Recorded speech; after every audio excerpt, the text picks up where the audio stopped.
Well, good evening, everyone. This is Dr. Ella Thorpe with Tustin Longevity Center here in Tustin, California, Southern California, with Talk to the Doctor or Ask Your Questions to the Doctor. We are a integrative functional general practice with 6 healthcare providers, soon to be more, and we're here to try and answer general questions and give you our experience with the background history of our functional medicine along with our allopathic standard medical training. We are not trying to give personal individual advice, but rather we are trying to create another venue for our patients, their family, their friends, and anyone who is interested uh, to just start asking questions and seeing how we would begin to think and approach this. The date is the 14th of March, 2023, and this is done every Tuesday at 6 o'clock. So hopefully this will be a benefit to you, and if it is, please hit the like button and share this with a friend and subscribe. Leave a comment in the bottom. I do try and look at those and respond as well. The other thing is there is at the bottom a note that if you're interested, you can sign up on our email list. If you have a question on that and you're on our email list and we send you the reminder of the broadcast for asking questions, there is a prompt or link there. And that link is the site preferred for you to send us the email that you have. I have quite a few emails today to try and respond to, so that otherwise you could write your questions, but make sure it's clear that this is for Talk to the Doctor, as opposed to sometimes we'll get confused because someone's not a patient asking this question, and my front office will get that question in the email box, and it's really meant for this program. So let's begin, because we have quite a few, and we'll also say an early happy St. Patrick's Day to everyone who celebrates St. Patty's Day. The first page I have of questions. Oh, the other thing is, if you're on YouTube, you can type in some questions in the chat area, and I'll get to that as soon as I am done with these. So Tara asks, what are your thoughts on chiropractic care? Is it worth it? Does it make a difference, particularly with the neck? Thank you. I'm in favor of chiropractic care. I'm in favor of all the diversity of medical and healthcare providers attempt to help their people. So the osteopathic doctor, the allopathic doctor, the chiropractic doctor, the naturopathic doctor, people are all doing a service to the body. The alignment of the spine is enclosing the nerves that go out to the whole body, and those nerves can be impinged. Our posture, our health, our tone, as far as muscle tone and holding up our bodily, structure is very important, so that we don't pinch these nerves, which will reduce the function of those end organs that the nerves are serving. So yes, I'm very much in favor of it. And like with anything, not any one healthcare provider can do everything. I can't do everything. But if we all work together respectfully and understand areas of expertise and work together, then I think there is value in it. So some will be better at their business of serving the public than others. But I think in general, chiropractic care has always been of service and supportive as well. So yeah, I'm in favor of it. Marilyn says, hi, Dr. Ella Thorpe. I miss you in TLC. There is nothing like you in El Paso. Well, thank you for those kind words, Marilyn. Maybe I will have to start coming back to California for my health. I've been diagnosed with a 4 centimeter hiatal hernia. It can be repaired with surgery, and the only reason I would do that is because the acid reflux causes nasal congestion at night, and I have to wake up several times to use nose sprays or irrigate my sinuses. The problem is they want me to do a marshmallow/bagel swallow and a barium swallow 3 days later to determine my ability to swallow. Both these procedures require me to ingest radioactive material. I am almost ready to just continue with my nose treatments rather than ingest this stuff. There are also chiropractors that say they can manipulate the hernia so that the hernia won't bother me. Any suggestions you can add would be helpful. Marilyn, I don't know you specifically. I can't give you specific advice. Apparently, you've been a patient here. And so I'm going to say 4 centimeters is not quite 2 inches, which is a very, very small hernia. Surgery is a very, invasive and drastic thing. Lifestyle changes typically help control hiatal hernias. And for the audience, when the esophagus meets the stomach right at the junction of the diaphragm, right around here, that can get dilated open, and some of the stomach can bulge into this area. The stomach acidity is quite low, can be 1.5 or a pH of 2. And then the esophagus really should be about a region of a 7. So you can get heartburn and so forth. It's not uncommon. Any woman who's carried a baby would have great pressure on the diaphragm and that little juncture there where it would get stretched. And very often after women have babies, we get hiatal hernias. So it is a drastic measure to do surgery, but some people have very, very sensitive esophagus and are more complaining of symptoms. There can be erosion, there can be bleeding, chronic inflammation of that reflux into the esophagus can create a recurrent problem over and over, such that even esophageal cancers could start. So there are many reasons that a doctor and you should make a decision of the pathway to choose. I'm going to say I have really never I'm familiar with the maneuvers being spoken of by the chiropractor to try and pull the stomach down, but it's probably going to go back up. But I'm not a chiropractor. I'm not an expert in this. I am for the lifestyle's commitment to not eat past, if it's necessary, just don't eat past 5 or 4 o'clock in the afternoon. Become a person that eats between, 7 a.m. and 1 p.m. Whatever it takes to keep you upright and use your stomach so that it's empty by the time you go to sleep. Because remember, the older you get, the less motility, the longer the food stays in your stomach, and that can take 4, 6, 8, 10 hours to empty your stomach. And so you finish, let's say at 5 o'clock, but it's 9, that's only 4 hours. You're going to get seepage back up there. Using phospholipid powders, using L-glutamine powder, using aloe, things like this, first thing in the morning, last thing at night, to help the healing of the lining of the gut are helpful elements.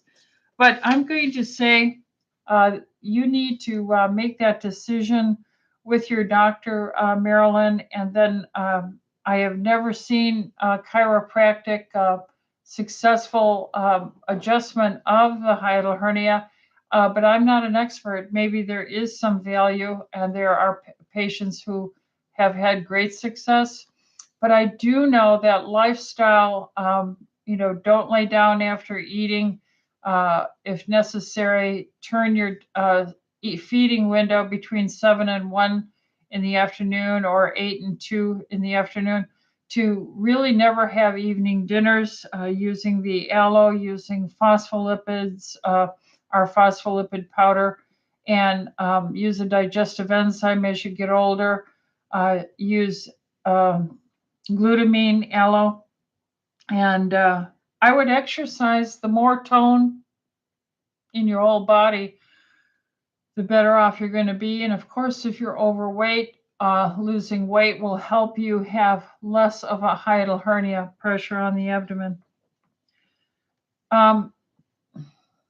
Eli says, my pastor is 70 years old with a titanium heart valve, macular degeneration, and one kidney, and currently is a type 1 diabetic. My question is, would chelation therapy be beneficial in improving any or all conditions? I've seen the TACT update 2019 with Dr. Lamas and Dorothy Merritt, Dr. Dorothy Merritt, which is always the next video in line. And I've seen the outstanding benefits of chelation therapy. However, what is your opinion, and would chelation be safe for him? He doesn't eat much carbs or sugar, and he's on an insulin pump. Any opinion would be helpful. Thank you, Dr. Althorpe. God bless you and your staff, and praise be to God to you for your knowledge in real medicine. Well, thank you for those kind words, Elijah. The answer is, given with what you've told me, it sounds like this gentleman would benefit greatly from this in the hands of a doctor who is trained by the American College for the Advancement of Medicine, certified in giving chelation therapy, which pays close attention to kidney function and can help them through, along with a healthy diet, controlled carbs. It will help the microcirculation throughout his body. It'll help every tissue, even the blood vessels of the aorta that are holding up his valve, and the kidney glomeruli filtration will improve. So the answer is yes, it'll be a big help. And I would proceed forward with someone who knows what they're doing and go down that direction. I have never seen EDTA chelation not help someone. I have never seen EDTA chelation harm anyone. I've had patients on dialysis with such poor kidney function, with creatinines in the level of 2, 3, 4, even 5 range. And we just lower the dose of the calcium disodium EDTA and gently start chelating to improve the circulation. Josie says, what is the difference between adrenal overload and adrenal fatigue? I have adrenal overload. How do I help alleviate this? Also, will chelation help with iron overload and adrenal overload? Thank you, Josie. I don't know that I'm an expert on the difference between adrenal overload and adrenal fatigue. The adrenal gland can be stressed chronically by so many conditions, every health condition, psychological stress, environmental stressors, dietary stressors, lack of activity. And the precursors to healthy adrenal function depend on eating a healthy fat in your diet, cholesterol. That cholesterol, when you eat it, is then hydrolyzed or chopped up. And one of the first chopping block of the cholesterol in your diet, you get the molecule pregnenolone and dihydroepiandrosterone, or DHEA.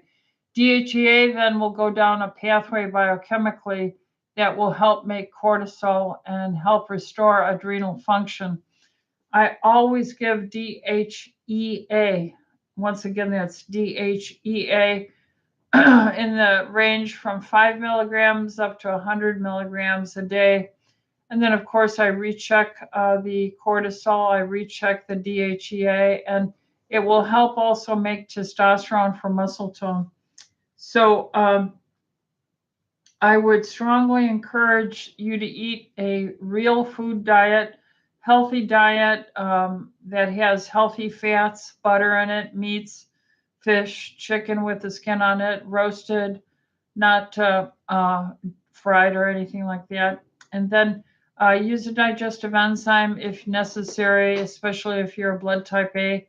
And not to eat late. Maybe consider have someone checking your DHEA level and giving you DHEA and other natural hormones like estradiol, progesterone, testosterone. Not eating late, doing exercise, and EDTA chelation helps everything because EDTA improves the tiny, tiny capillary microcirculation throughout the whole body. So there isn't anybody that wouldn't benefit. There isn't any condition that wouldn't be benefited, any disease state that would not be helped. They're all helped because when you improve microcirculation, you improve it all. So that is the direction that I would go with that. Hopefully that was helpful to you, Josie. Christina says, what is your opinion about applied kinesiology for allergy food testing? I was at a chiropractor who told me about this laying foods on one's chest and testing muscles for weakness to determine which foods would potentially be irritable or cause an allergy. It sounds odd. Is there any validity to it? The answer, surprisingly, Christina, is yes. Again, you have to understand the big picture here. When I did a second doctorate in integrative medicine in the late 1990s to 2000, the Capital University of Integrative Medicine is no longer functioning. But back then, it was functioning and had many of the great Eastern and great European functional experienced physicians teaching it. So that's where I went early on, long before there were YouTubes and videos and all this kind of supportive material. And the idea is we all are vibrating. The room is vibrating. Every piece of furniture is vibrating. Every molecule has a vibrational resonance. So we have to understand that an apple will have a different resonance than an orange, or a piece of meat will have a different resonance than a shrimp, because they're constructed in a different way. They're unique in their construct and DNA. Now, let's say your body has a problem with shrimp or a problem with a certain food, and you bring it into nearer and nearer to your body, close to your body, holding it in your hand or putting it on your chest. And then someone's going to push on your arm or try and break a bidigital O-ring testing for strength on your pinch grip there. When you bring an irritant into your field of energy, your body goes into a little dissonance, and the energy, you won't even realize it, but it will get weaker. So this is real science. This is not ready for prime time, in my opinion. There are computerized systems. There are computerized systems, energy according to Vol, and you hold these energy plates, various ways to assess this, but it isn't standardized and it can be abused. So the answer then is yes, and it's possible. Now, the same thing is have you ever been in the presence of a human being that when you just came into their presence, you had a sense of this, I don't feel safe, or I'm not secure, I feel threatened by this person. Some of this can be that resonance energy. Or let's say that person just had a blowout argument with their spouse right before you met them. And so their resonant energy is in discordance and off and in a stressful situation. So they're in no particular ability to be pleasant with you or minister to you or help you. The same thing can happen to the person who's testing you with that applied kinesiology, that bidigital O-ring. Omura's was the Japanese doctor teaching us back there with Klinghardt. And there are things where you can take a pendulum and see how your energy is that morning, but it's a huge process to try and make sure you're grounded. How you start, the way I do it is I read my Bible. I try and read my Bible 4 chapters every day before I come to work. This gives me peace.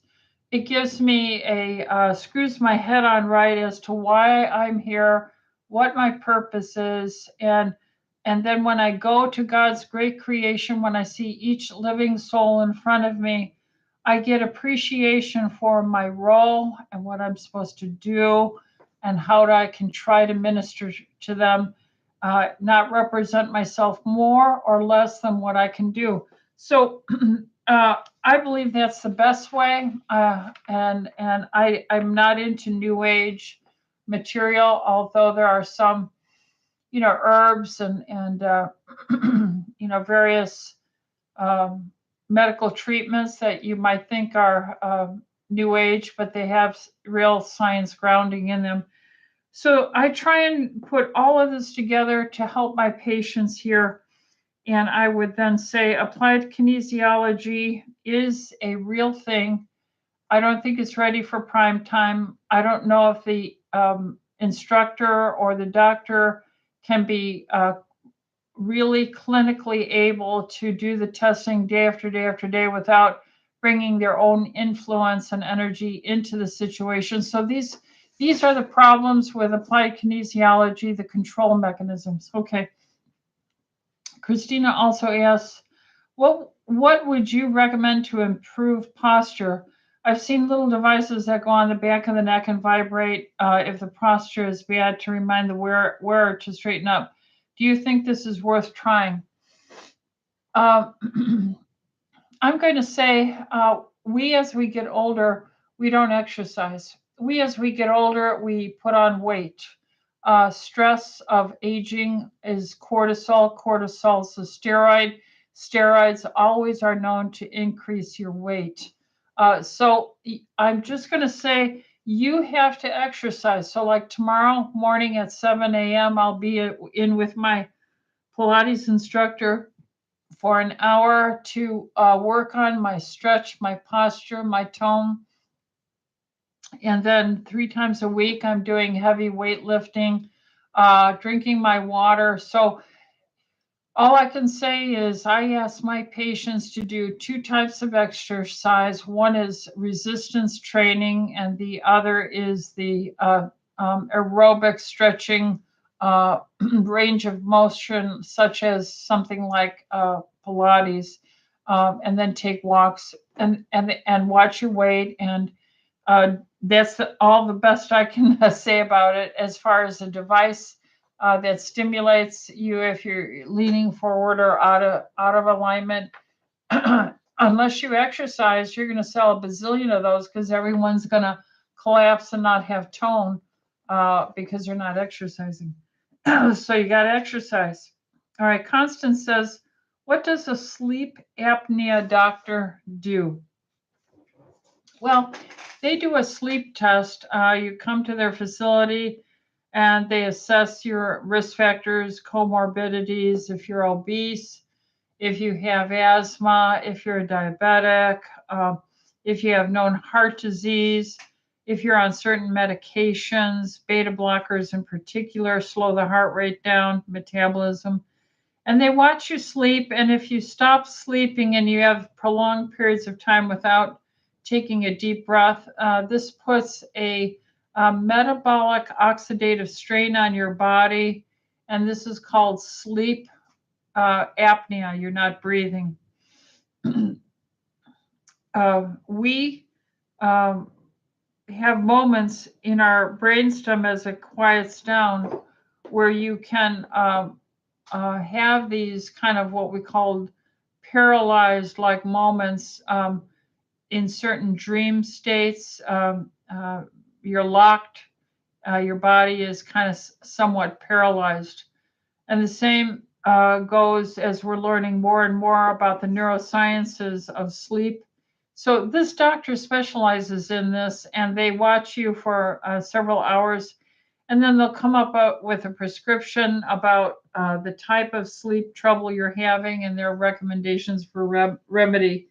So after they do that sleep apnea test, very often you'll get a CPAP, which is a pressurized breathing to help keep the back of your glottis open. Of course, weight loss, exercise, drinking plenty of water, not eating late. All these things are very important.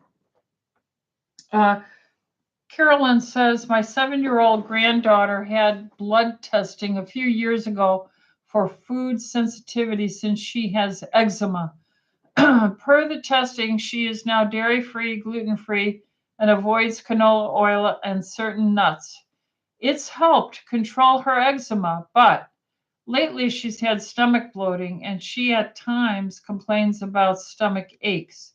She does have constipation too. She doesn't like any vegetables, so we do hide some in her tomato sauce to get it into her diet. The only fruit she eats is apples and strawberries sparingly.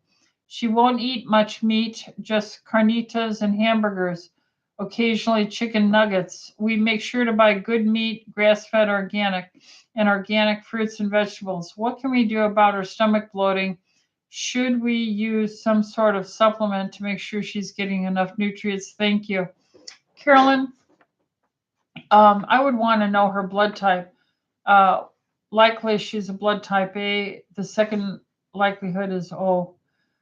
She probably needs digestive enzymes, and that's one thing. She probably needs Juice Plus. Juice Plus is a 30 different fruits, vegetables, and berries in a capsule form or in gummies. So find a Juice Plus person that can help you, or call here at 714-544-1521, and we can find someone to help you with that. The other thing is she needs to be drinking enough water, and she needs to have regular bowel movements. I would give her the digestive enzymes, very likely. I would give her Juice Plus. I would find out her blood type. And the digestive enzymes are based on if she's a blood type A. If she's not a blood type A, then systemic enzymes can be given on an empty stomach at the end of every evening with magnesium and vitamin C drink. They're powdered vitamin C and powdered magnesium glycinate or magnesium citrate.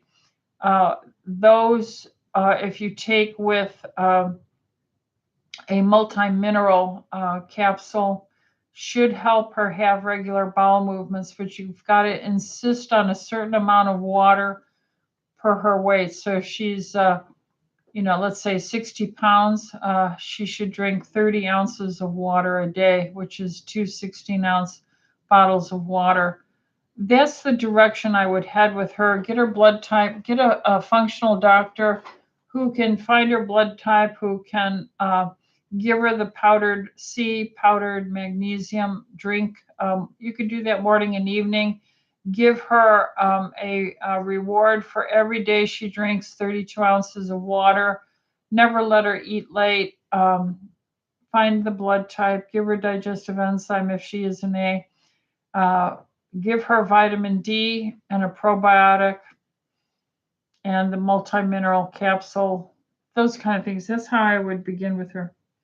John says, our doctor prescribed plant-based capital C, capital H, capital K nutrition supplements, a viable source to naturally raise dopamine levels. I'm not familiar with that brand, John, so I cannot give you that answer. See, I'm gonna have to write this down and check this out. CHK nutrition supplements. And that's for dopamine. Now, dopamine is made from serotonin. Serotonin is made largely in the gut. About 90% of all the serotonin made is your own gut. The gut GI system makes serotonin. It can be picked up the vagus nerve and transported to the brain. So a very healthy gut and having good gut bacteria is very, very important. Having 5-hydroxytryptophan, tryptophan, having magnesium, having protein with the amino acids, all of them in there to make your neurotransmitters, having butter, having fat, cholesterol to help you make your hormones. All these are very important for that. So I can't say it, John, whether that's so, but I will look into it. Maybe next week I'll have an answer on that company. But yes, your diet impacts your they call your gut your second brain. Constant asks the questions. I am breaking my intermittent. Oh, am I breaking my intermittent fast if I put lion's mane powder in my morning coffee? I normally have my first meal around noon. What is lion's mane powder? I don't know what that is, but I suspect it's probably something that's got maybe some dried powdered phospholipids uh, in it, something along the collagen. I'm not sure. But the answer technically is yes, you are breaking your intermittent fast. But unless you have a glucose monitor and you can check your blood sugar to see if it stimulates insulin. See, the whole purpose of a intermittent fast is to improve insulin sensitivity and reduce insulin resistance. So by having an empty stomach without foods that will stimulate insulin, that's the goal in doing the fasting. And Americans are terribly, terribly insulin resistant, and they aren't satisfied with normal amounts of glucose. They're eating insane amounts of glucose because they're insulin resistant.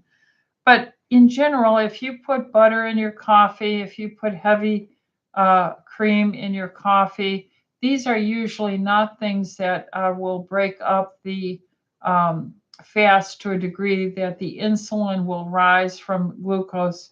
So you'd have to test your own blood sugar before and after drinking it. John says, oh, that was the same question about CHK nutrition. He also asks, is radiation treatment for cancer benefited by iodine supplementation? If so, why? Well, I don't think there is. There's research that says if you take iodine or are iodine sufficient, if you were in a nuclear explosion like the people in Hiroshima or Nagasaki, and they had adequate iodine, and often Japanese eat enough seaweed, so they had enough iodine. There seemed to be less cancers and less thyroid in particular, one of the most cancers that are at higher risk for emerging because it's such a metabolically active organ. And so iodine sufficiency tends to protect against nuclear radiation from exposure. Same would apply to radiation. Therefore, if you are taking iodine and you're getting radiation treatment for cancer, would that benefit you? And I would have to say yes, because remember, the radiation is targeted wherever it's going to be sent. And so if the rest of your body has iodine, you're just maintaining healthy nutrient levels of iodine for each cell function.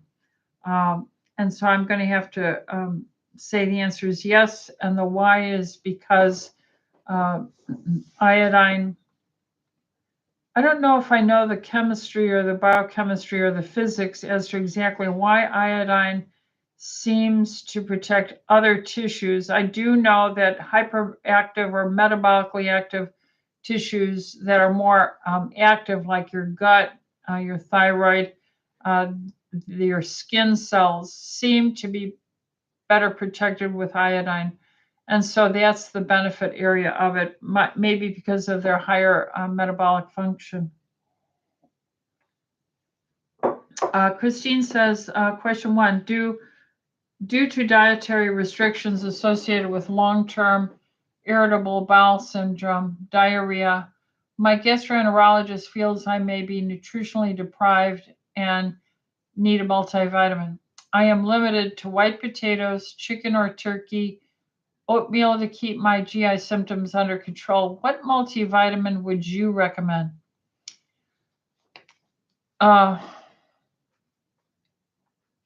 don't know how you're coming up with white potatoes, chicken, turkey, oatmeal in your diet. What I would do is I would use the phospholipids and I would use the SBI Protect powders with the probiotic powder and the parent essential oils. Every single case I've ever seen of any gut damage has been benefited by this. So, as far as a multivitamin, I would have to say you must first go to giving the building blocks that make up these cell membranes, the phospholipids, the essential fats, and the proteins. So I would use phospholipids, um, the SBI Protect powder, the probiotic powder, and the parent essential oils. Start there, and then you should be able to extract, find out your blood type and see if you need digestive enzyme. And as far as a multivitamin, I think a high potency, we have the Mito Core, we have TLC Energy Core, so those would be good choices. Question 2, do you have a therapeutic IV that could help a gentleman recovering from significant radiation for prostate cancer? Are those types of IVs tailored to the patient's specific issue? He has extreme fatigue and weakness, and his recovery has been very slow. We use high-dose vitamin C immunodrip, which is a high-dose vitamin C, 25 gram, or you can go to 50, 75, 100 gram.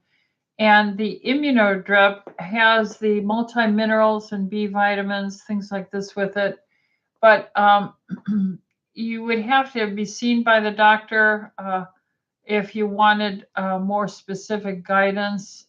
We do have a walk-in where you can get a half strength 12 and a half gram IV, and that should be beneficial as well. If you did it twice a week, you should see an improvement as well. But the phospholipids are what should also be taken. That phospholipid powder should be used to help recover from all the cell membrane damage to the healthy cells. Question number 2, do you have a therapeutic IV? Oh, that was the second question. Rebecca, what is TLC's perspective on set point theory, and how does that factor into weight loss recommendations? Well, what she's pointing out is the body will adjust itself to the stressors you put on it. For instance, if you're doing intermittent fasting and only eating between noon and 6 p.m. or 10 a.m. and 4 p.m., that's a stress. Then your body will, during the process, improve on your blood sugar, weight loss, various aspects. But then it accommodates or adjusts to the style of stress you're under, and then the continued weight loss seems to cease. This is a preservation of the body written in our DNA by God. So I do believe in set points, and that's why changing things up, having cycles, God always works in cycles, day, night, seasonal cycles and everything. So for people who are having trouble with weight loss, you add in pulses of exercise, or you can change up and just eat from, say, 7 a.m. to 1 p.m. one week, and then the next week change up and eat from 11 to 5. Always changing things up to try and stop the set point theory. So yes, that is a true phenomena. Debbie says, hi, I just completed my first ever 36-hour water fast only. Congratulations, Debbie. I am going to try to do intermittent fasting for the next 6 days, then fast every Monday thereafter. So it's 6 days intermittent fast, one fast each day every week. What do you think? Any suggestions? I think that's a great idea. I think it's going to do loads of good in general, as long as you don't have any severe disease or insulin-dependent diabetes, stuff like that. But for the average person, eating a more limited time frame allows for greater hours of healing and better sleep, better memory, better skin, better joint function. Everything will be great. I like the sound of it. Harlow says, blessings, Dr. Rita. I have a friend of a friend that was just diagnosed with liver and colon cancer. I don't know what stage, but being that it's in 2 places, it sounds serious. Yeah, that's stage 4. She did her first chemo today. She was told it's a new chemo that won't lose her hair. What chemo is this? I don't have that answer. And since she is not open to alternative medicine, what are the chances of recovery? Very sad news. Well, yeah, it is. I'm not familiar with chemo that's brand new. I'm not an oncologist. I don't work in this field. We don't treat cancers here. Instead, we're working to help patients with cancer with their immune system, their nutrition, and for detoxification. So she should watch fasting and healing cancers. There are people that go on a 21-day water fast. Now, they should be supervised by a physician, but we've seen stage 4 colon cancers heal when they kick off with a 21-day water fast. Even a 14-day water fast would be helpful. But look at those YouTubes on that and see how that might be something that might interest her. And hopefully she can find a doctor who would be informed and helpful. And she might be losing weight too rapidly and not able to do that. But if it was just diagnosed, very often people can start with a 3-week fast and have very good results. But it's worth looking into at least. More information is better. Elizabeth says, is it possible to grow new cartilage in the thumb joint where presently bone is on bone? If so, how? Well, there are people doing stem cell therapy, and they're doing joint injections. Of course, if you do intermittent fasting, the longer you are fasted, the more there's growth hormone produced by your own body, which stimulates healing everywhere. So all of us are aging and cells are dying throughout our whole body. So those of us who do these intermittent fasting and a day of fasting or 2 once a week, we are the ones who are giving the greatest long-term possibility for growth factors repair to reach these sites. Now, if you have a injured area, a diseased area, some doctors are doing stem cell injections into the area, and the answer would be yes, it is possible, it appears. The next question is, Dr. Rita, what would you know about pulse electromagnetic field therapy? Who would this solve thyroid nodules? Well, I have this machine, pulse electromagnetic frequencies. This will help contract a certain part of the body in cycles, and you could put it anywhere on your back, your lower back, even your stomach, your knees, everywhere. A PEMF machine, and it has been shown to be very helpful in stimulating joint repair, even some systemic benefits to bowel and constipation. Some issues with neuropathies. And so I'm very familiar with this, and I'm very happy that you're interested, Harlow, in this. Would it dissolve thyroid nodules? I have never seen any report on that. That really is much more a low carb diet with systemic enzymes and taking iodine, maybe even some progesterone. But see your doctor and talk about that. Lisa, good evening, Dr. E. There are lots of germs going around, but I am thankful to be under your care to stay healthy. If I get sick, is it wise, safe, helpful to start the daily 5 ivermectin you prescribe for COVID, whether I know it's COVID or not? The answer is yes. I would also start the 5-day high dose vitamin D. The Immune Protect for a week, and the upping her vitamin C, plus try to get an immune drip. Thanks for your wisdom. The answer is yes, Lisa. That's exactly what I would do, and that's how I can stay working continuously, year in, year out, decade in, decade out. And I will do the high dose vitamin C drip here. I will increase immediately my vitamin D for about a week. I will take ivermectin, or I take quercetin, high dose for that time. I take the extra vitamin C and the zinc that's in the Immune Protect. I'll up that, and I often will go on a fast the first day I'm ill. So there you go. Magdalena says, my mom, 59 years old, has following blood work results: total cholesterol of 323, triglycerides of 52. Wonderful. Triglycerides at 52. Good girl. HDL 102 and LDL 215. She's been on the strict keto intermittent fasting now for over a year. She also leads a very active lifestyle. Anything else you would recommend? Could this be caused by stress? I think her cholesterol is wonderful, 323, and her LDL 215 is wonderful. The HDL to triglyceride ratio is well over 1. It's beautiful.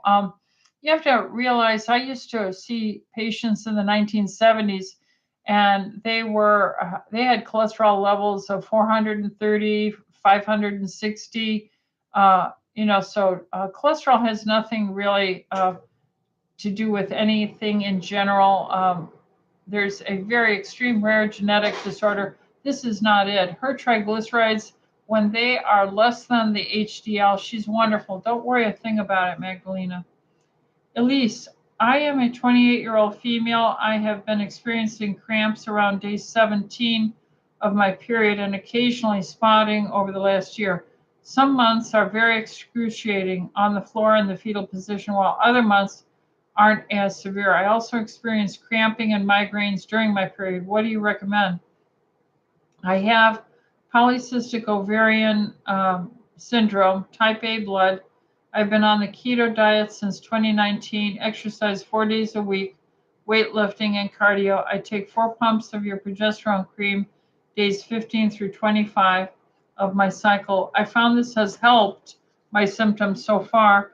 I take Juice Plus digestive enzyme because you're blood type A, PEO oils, and you're taking a myochiro-inositol, vitamin D, K, Energy Core, metabolic formula, iodine probiotics. I don't drink alcohol and rarely deviate from my keto diet. Thank you so much for your advice, Aunt Rita. Oh, this is my niece. Honey, the thing I would say you're missing here is the systemic enzymes. So as you get closer to your mid-cycle and the days before your menstrual cycle, I would take Vitalzyme or Vascuzyme. I would take 5 on an empty stomach first thing in the morning when you wake up, and last thing at night when you go to bed. You need that, and you might take water with magnesium powder. It's called OptiMag Neuro. And put some vitamin C powder in it, honey. And then call me or have your mom call me and we'll do a three-way on Sunday over the weekend and see if that will help you, honey. All right. Love you. Love you, Elise. So glad you joined us here on the TLC Health Freedom Tribe. All right. Elise is a brainiac. She loves chemistry, biochemistry. She's the most beautiful, knockdown, gorgeous young lady. And I tried to get her to go to medical school, and she is just a sweetheart. I have a beautiful picture of her and her brother every day right on my bookcase, right as I go out my front door, and I see her and her brother, Matthew. They're just beautiful people, and she's a biochemist, geneticist. She works in a research lab right now. So we need to talk chemistry and have a tea and chemistry talk, Elise. Patsy, do you recommend pneumonia vaccines? No, I don't. I recommend all the things that to do to stay healthy. That the other lady, Lisa, had asked that she would do at the onset of getting ill. And then she asked, do collagen supplements help with hair growth and improvements in skin quality? I'm going to say no. If you're looking for allopathic alternative complementary medicine, that's where you say one vitamin will solve some problem. And then you're acting like a standard medical doctor. It's the whole package. You have to exercise, you have to drink the water, probably chelate, you have to eat enough meat, fish, chicken with the skin on it, pork, eggs. You have to take systemic enzymes, especially if you're getting older, for inflammation. ED ejaculation helps the microcirculation to your hair. So collagen supplements are not just the individual thing. Oh, all right, and I have one more here, then we'll go to the chat group here. Rosa says, this is page 4. Wow, we have so many questions. Hello, Dr. Rita. I'm blood type B and I fast 21 hours. That's about what I do, Rosa. When should I take vitamins for adrenal health, morning or evening? My handwriting is atrocious and heard this is a symptom of poor adrenal health. That's a very loose association. After fasting for 2 months, my handwriting improved, but now is atrocious again. What are the main symptoms for poor adrenals? What do you recommend for improving the adrenals? Thank you for answering and giving us important health information. The older we get, the neurons, the nerves, and the feedback along these long messaging trails, the sheath that is the lining of the nerve gets injured too, because the myelin sheath is also a cell, and this myelin sheath that covers these nerves gets dinged. So eating enough healthy meat, fish, chicken, turkey, beef, so repair these little damaged holes in the cell membranes. So part of having a healthy adrenal is eating healthy fats, eating healthy proteins, having all those little plugged in spots right there. So the message stays uniform and smooth down the highway of the nerve axon. The other thing is exercise helps it. Drinking enough water helps it. Having good evening hygiene helps it. With going to bed at the same time, getting up at the same time. I'm proud of you for your exercise and your intermittent fasting. But what you might need is a heftier amount of phospholipid powder. You could take the anti-inflammatory systemic enzymes like Vascuzyme, 5 in the morning, 5 in the evening, and see if that will reduce inflammation, which will help you with your writing, exercise, sleep hygiene, healthy phospholipids, cholesterol, fats. Magnesium would be very important. You could take a drink like I told Elise. Take the OptiMag Neuro with vitamin C in the evening. That is extremely healing to the adrenal glands, calming. vitamin C, we don't make any, and our nerves are very dependent for many, many reasons to get enough of this in our diet. So taking like at night, when I go to bed tonight, I'll be taking a glass about this big, and I'll put a scoop of magnesium with vitamin C and powder in it. So I'm giving myself a little extra antioxidant at night with relaxation of the magnesium. Hopefully that helps you, Rosa. Pamela said, any ideas on how to address left-sided neck and trapezius tension that comes and goes throughout the day and sometimes feel in the neck, back of the neck and forehead? Chiropractic treatment and massages have not resolved it. It lasts months, days after doing light overhead weights and pulling up a heavy patient. My neck seized in a painful spasm and couldn't move in any direction. She had a magnesium level done. Sounds like it was in a good range. And she uses magnesium citrate, glycinate, malate, now taking 400 milligram every day and more water. Pamela, I think we need to have a regular program of stretching, especially as we get older. That's why I do Pilates twice a week. I need that stretching. I need to get on that reformer machine and pull myself apart, and then force myself to bend over in half, and reach my toes. We have all these areas that need to bring in and then imbibe out the serum micronutrients. I'm glad you're taking the magnesium. I think a high dose vitamin C would be smart to add to your magnesium. But I think Pilates is the answer to what you're talking about. Wendy says, hi there. I've been seeing a urologist about recurrent urinary tract infections. CT results showing retroverted uterus and right uterine vein draining, asymmetric uterus and prominent cervix, bladder, kidneys, etc., completely normal, no stones.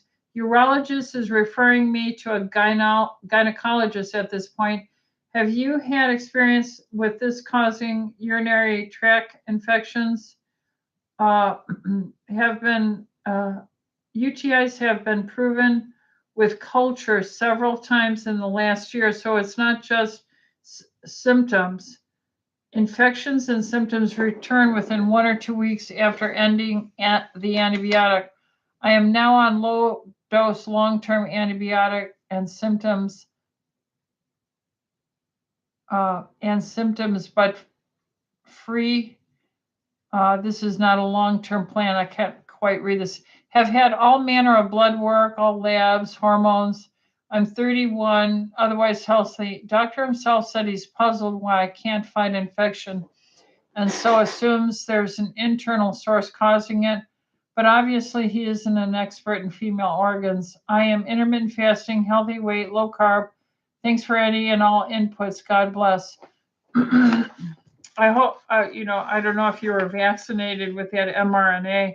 That has some immune damaging problems. But even if you did have it, I would want to do an NK cell study, natural killer cell, do a lymphocyte profile on you. And then I'd want to see your vitamin D levels be up in the 100 to 120 range. And then I would want to make sure your insulin and triglycerides and fasting blood sugar, hemoglobin A1C are really, truly nice and low. And then I would want to do a zinc.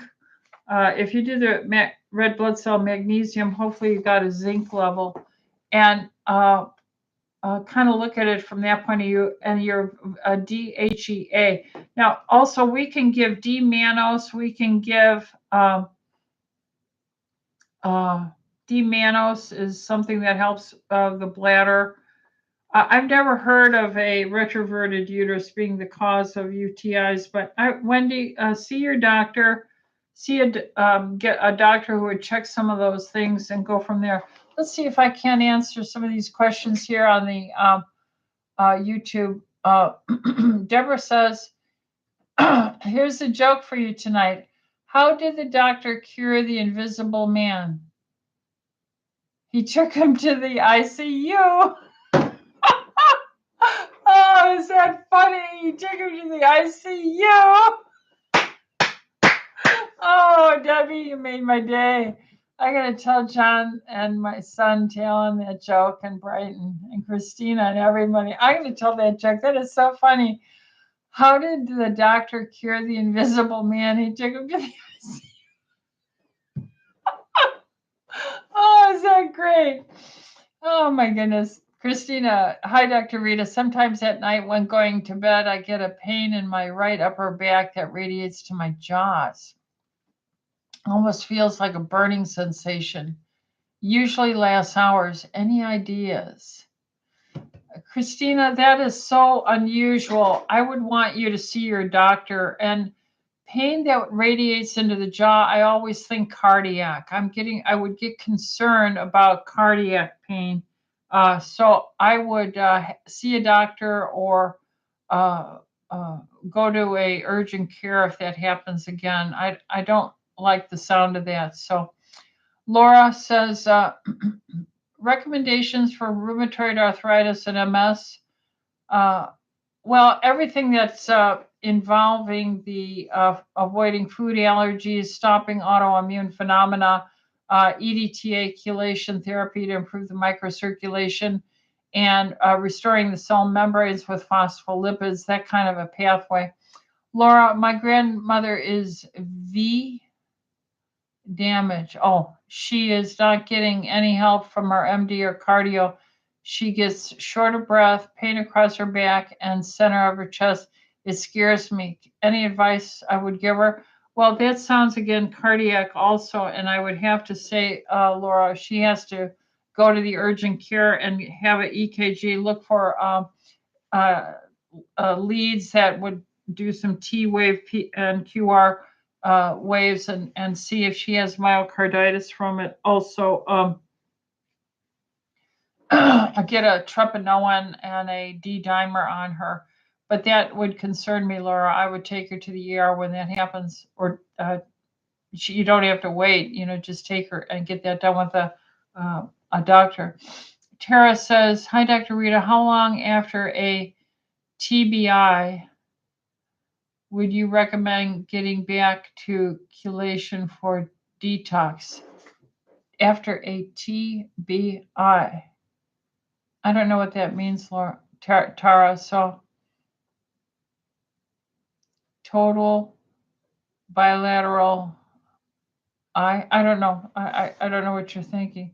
You can get back to chelation immediately. I don't see any reason why anything would ever stop it.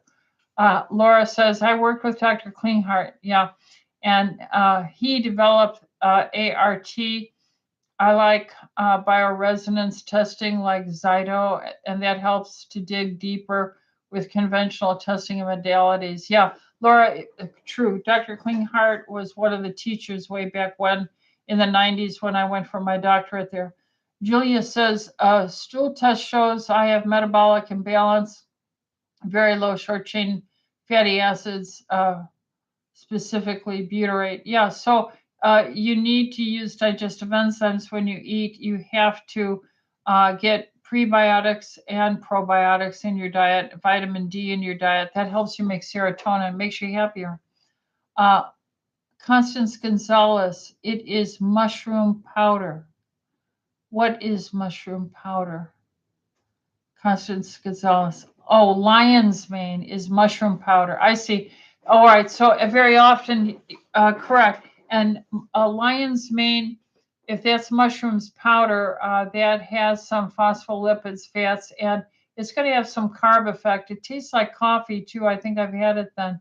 I'm going to say technically that breaks your fast, but if that's what you're doing, it's very good to stimulate non-killer cells. Tiziana Travani, TBI, traumatic brain injury. Oh, okay. How long after traumatic brain injury would you recommend getting back to chelation? Immediately, because the more oxygen and phospholipids you can get in there and vitamin C, the better off they're going to be. Well, I've gone over. It's 5 minutes over. I'm going to stop now. I've worked all day. And so we'll do this again next week, Tuesday. Why? Because we love you. And You are special, made by God. And so we ask for blessings on all of us to do our work and to treat one another as we would want to be treated ourselves. And thank you to my niece Elise for joining us. And thank you, Debbie, my sister, her mother, for that fantastic joke. How did the doctor cure the invisible man? He took him to the ICU. Debbie, I'm going to enjoy that so much. All right. Thank you. Thank you, and have a good night. God bless.